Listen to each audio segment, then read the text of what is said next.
et nous accueillons Denis au 39 21. Bonsoir Denis. Bonsoir Olivier, Bonsoir. D'où nous appelez-vous Denis? de Perpignan, De Perpignan. Et quel âge avez-vous? 34 ans. D'accord. De quoi voulez-vous nous parler Denis? Donc en fait, ce serait pour vous raconter un petit peu mon expérience, parce que du coup, j'ai changé de vie depuis maintenant près d'un an, et je suis actuellement, alors actuellement, je suis en France, mais de courte durée, puisque je suis en vacances actuellement, et normalement, je vis désormais au Pérou, à Cusco en fait, donc dans la ville de Cusco. Oui. Et donc voilà, je suis parti il y a un an de ça, donc en Amérique du Sud pour découvrir de nouvelles cultures et pratiquer un peu mon espagnol. Oui.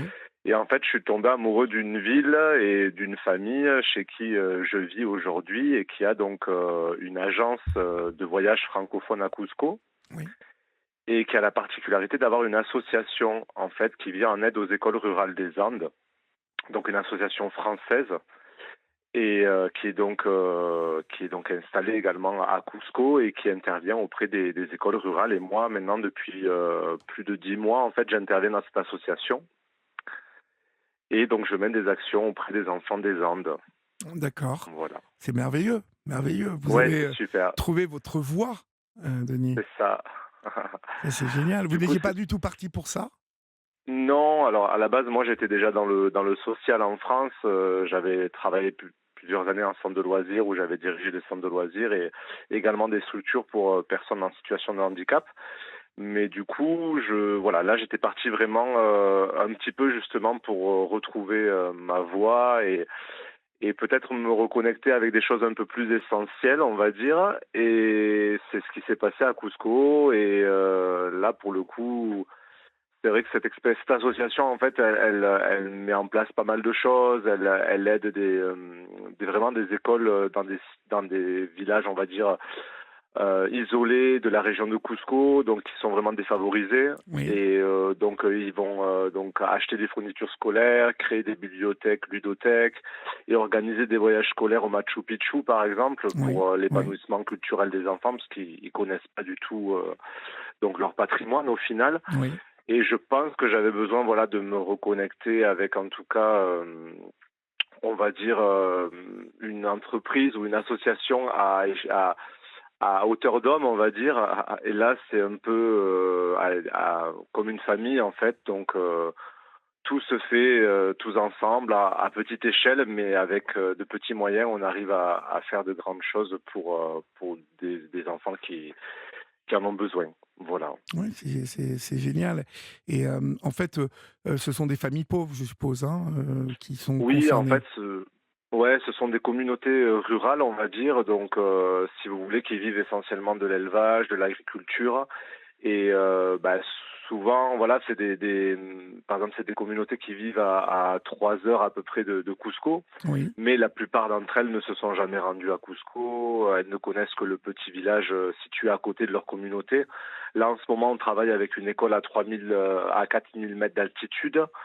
Donc voilà, c'est vraiment une petite communauté de 400 âmes avec seulement l'école, on va dire, comme point central du village. Oui. Et donc c'est des communautés qui sont quechua, donc qui apprennent l'espagnol à l'école.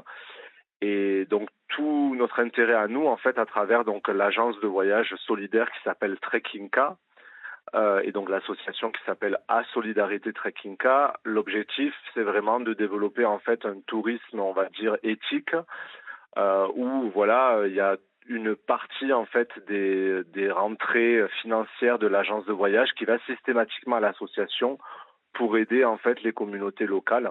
Et donc voilà. Donc là actuellement, je suis en France moi en fait pour représenter l'association en ce moment là pendant un mois. Oui. Et on a une exposition photo qui va tourner du coup, qui commence donc avec à Perpignan ce vendredi. Mmh. Donc voilà, à 19 heures dans un tiers-lieu qui s'appelle les 5 éléments. Et du coup, voilà, moi mon objectif c'est vraiment de aujourd'hui faire connaître ces gens, cette famille et cette association donc qui est française, qui du coup, parce qu'il y a pas mal de gens qui nous soutiennent aujourd'hui en France, mais voilà, je pense qu'elle vaut le coup d'être connue cette association. Et du coup c'est pour ça voilà que je souhaitais un petit peu vous en parler ce soir. Ouais, ouais, mais c'est magnifique et alors, racontez-moi, en fait, ce que vous y faites concrètement, en fait?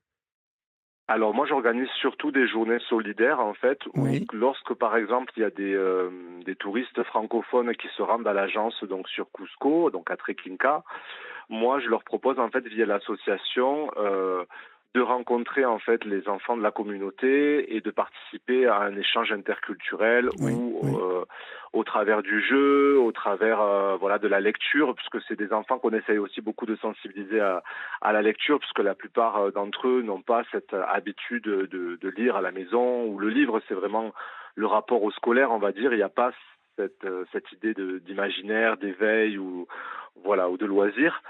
Donc nous, on essaie vraiment de monter des projets pour leur faire découvrir, voilà, que ce soit la lecture, le théâtre, le cirque, enfin, et souvent, c'est donc avec des familles francophones qui sont elles-mêmes accompagnées d'enfants.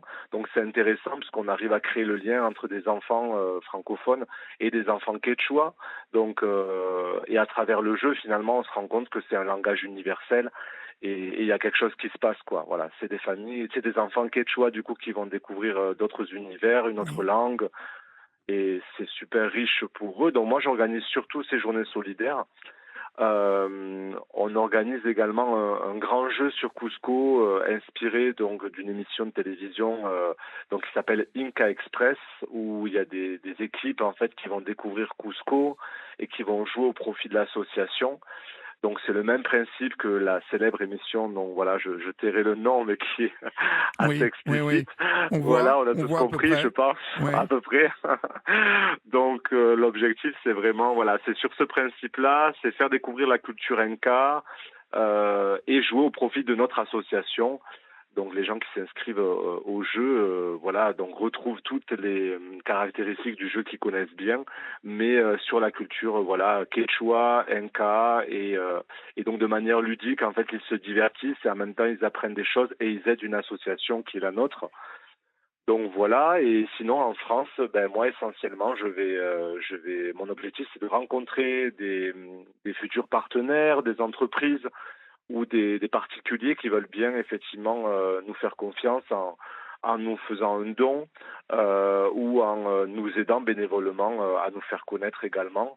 Donc là, sur notre action de Perpignan, avec l'exposition, on espère toucher des entreprises mmh. qui voudront bien peut-être nous faire des dons ou des particuliers qui voudront bien voilà, nous soutenir, sachant qu'on va vendre de l'artisanat à l'effigie de l'association également. Et on espère que faire connaître notre action, c'est des très jolies photos qui ont été faites par un photographe qui français, donc voilà, qui travaille notamment à France Télévisions, mais voilà, qui était dans le cadre au Pérou de ses vacances, mais du coup qui nous a voilà fait le cadeau de nous faire de sublimes photos en noir et blanc et un photographe de Cusco qui nous a fait des sublimes photos en couleur et du coup grâce à ça on peut faire connaître ces journées solidaires en fait. Voilà, donc Votre on peut les travail, en transmettre. fait. C'est ça, mon travail, ma Très bien, passion aussi à la très fois. bien et Cusco, c'est, rappelez-moi, c'est situé un peu en hauteur, hein, me semble-t-il? Oui, c'est à 3300 Ouais, c'est ça, mètres ouais. d'altitude. Ouais, ouais. Ouais, donc faut avoir un petit peu de souffle. Ouais, il faut avoir un petit peu de souffle. Est-ce qu'il y a, pas mal de tourisme et donc de Français, d'occidentaux qui passent là-haut et que vous pouvez, fidéliser à votre programme ou en tout cas sensibiliser? Oui, parce qu'il faut savoir en fait que 90% des revenus du tourisme du Pérou se concentrent vraiment dans la région de Cusco. Ah oui? Et D'accord. ah oui, oui, tout à fait. Et pourtant, les populations locales, elles bénéficient pas de cette richesse. Elles sont fortement exposées à l'insécurité alimentaire, à la malnutrition. Et cette situation de pauvreté, elle s'accompagne de carences en santé et en éducation. Et nous, on va dire qu'on intervient sur le volet éducatif. Et sinon, oui, donc évidemment, on a des touristes de toute nationalité et notamment beaucoup de francophones. C'est pour ça que l'agence Trekkinka est vraiment spécialisée dans donc des guides du péruvien, mais qui sont tous, enfin qui parlent tous le français. Oui. Donc et ils proposent vraiment, on a cette spécialité-là d'être une agence vraiment adaptée à un public francophone. Et donc on propose des circuits en petits groupes, hors des sentiers battus, et avec un petit peu cette idée éthique. Puisqu'on a l'association qui permet vraiment de redistribuer, on va dire, les richesses, les retombées financières du tourisme aux communautés. Voilà, c'était la volonté en fait des deux fondateurs, c'est un couple franco-péruvien. Oui. Donc lui était de Cusco et voulait vraiment aider finalement les populations locales qui sont des siens, on va dire, qu'il connaît, c'est sa culture, c'est son peuple et sa compagne qui est française. Et donc lui, c'était son guide au Machu Picchu et donc ils sont tombés amoureux lorsqu'ils se sont rencontrés et ils ont fondé leur famille ensuite. Et aujourd'hui, ils ont ce projet, cette association qui est très noble du coup. Et le Machu Picchu est pas très loin, en fait, de Cusco. Ça fait combien de distance? Faut compter à peu près, si je dis pas de bêtises, à peu près à 3 heures. Donc 3 heures. Donc voilà, il y a beaucoup ça, d'expéditions qui partent de là-bas et donc oui, les retombées tout à financières, fait. une partie des retombées financières donc sont pour les enfants, si j'ai bien Tout à compris. fait.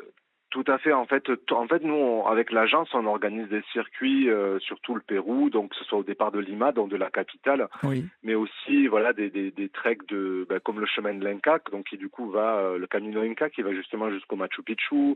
Il y a vraiment aussi des choses qui se passent un peu plus dans la partie amazonique. Enfin, il y a beaucoup de choses qui sont proposées par l'agence, que ce soit en famille d'ailleurs, c'est proposé également pour des familles avec enfants.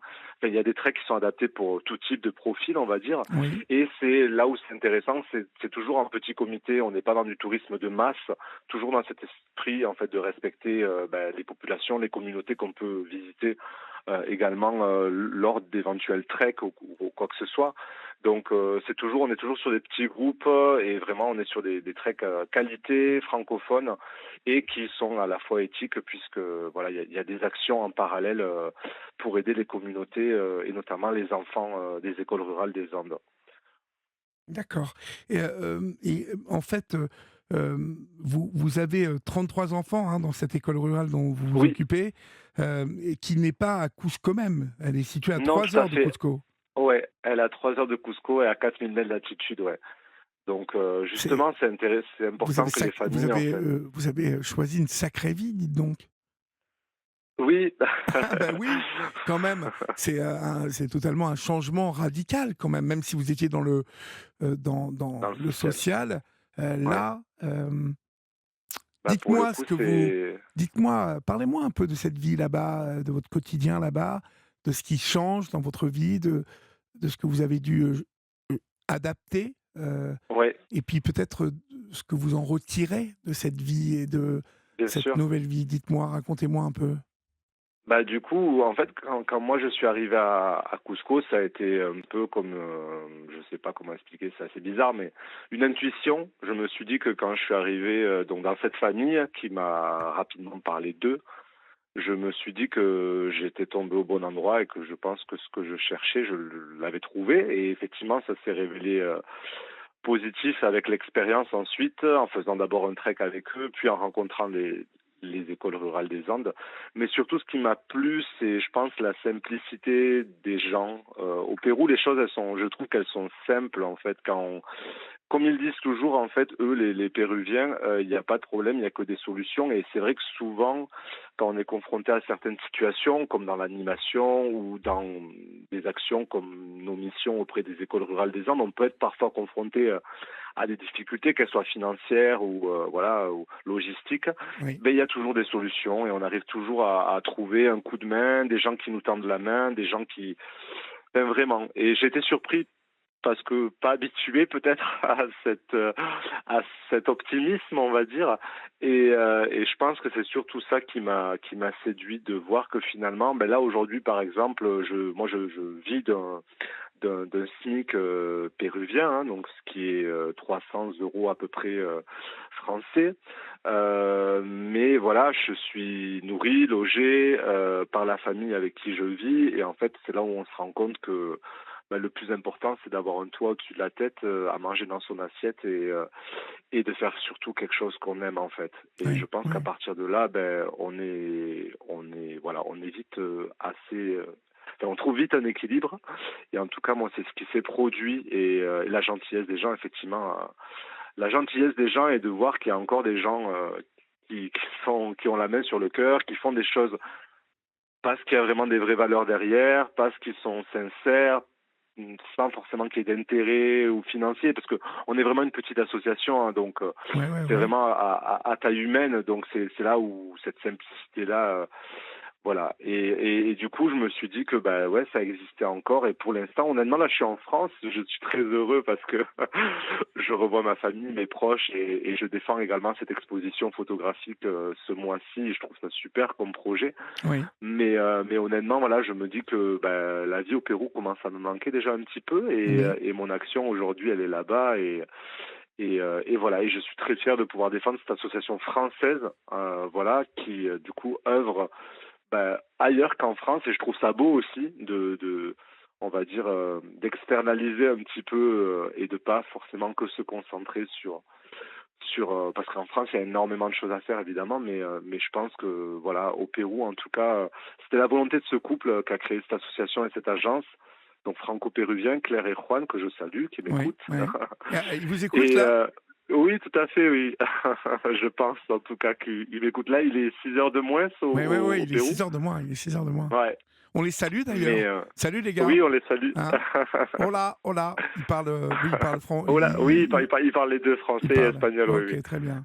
Tout à fait. Non, mais oui, oui, tout à fait. Et c'était important pour nous, voilà. Enfin, en tout cas, c'était important pour moi de témoigner, voilà, de leur, enfin, pas d'être reconnaissant envers eux, mais de leur exprimer en tout cas ma reconnaissance. Et il y a pas mal de gens, voilà, qui nous soutiennent aujourd'hui, que ce soit en France, que ce soit des bénévoles, que ce soit des anciens voyageurs qui continuent à nous soutenir après leur voyage au Pérou avec l'agence Trekkinka, qui nous font des dons ou nous achètent de l'artisanat, enfin voilà. Et je voulais aussi m'adresser du coup à toutes les nouvelles personnes qui ne nous connaissent pas encore, que ce soit des entreprises ou des particuliers qui souhaiteraient nous découvrir. Ils peuvent nous découvrir voilà sur les réseaux sociaux classiques, hein, comme Facebook, Instagram, Oui, donc à Solidarité Trekkinka, et sinon sur le site internet directement, il y a une rubrique associative donc sur trekkinka.com. Et également, éventuellement, nous recherchons un parrain pour notre association, et vous la sentez peut-être venir.